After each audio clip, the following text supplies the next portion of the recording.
Mozambique's main opposition leader, Venancio Mondlane, has announced his intention to assume the presidency on January 15, following his refusal to accept the results of the recent presidential elections. Zambina mashoko atakuona kuti final say ya Venancio Mondlane, the main opposition leader munyika Mozambique, achiuya taura mashoko after vana Daniel Chapo vanozvigadza pachigaro asi mamasses akaramba masses asina kuvavhotera subscribe like on the bell icon.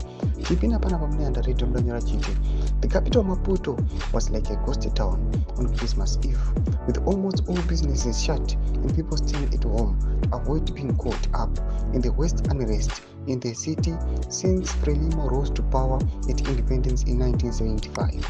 Frelimo's offices, police stations, banks, and factories have been looted, vandalized, and set ablaze around the country.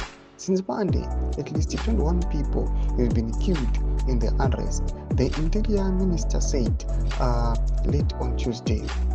Mondlane challenged the result, alleging that the poll was rigged.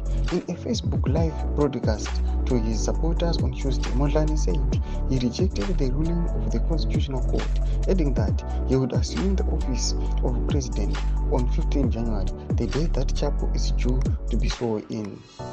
President Filipe Nyusi is due to step down at the end of his 2 terms.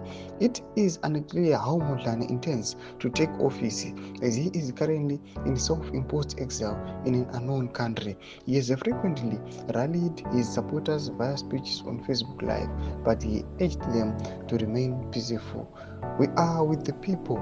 We do not advocate any form of violence, Mondlane said in his latest address. Tomashoko amudatoka na Venancio Mondlane achiti aiwa pachanoitwa swearing in aiwa yana Chapo inini ndo panchanoitwawo sworn in aiwa muparliament achiti ndini pachaitiwa the president wenyika yeMozambique. Tize mafungiro engo tikudi pamusoro pechitiko ichi. Pinda comment section medu, subscribe or like, turn on the bell icon.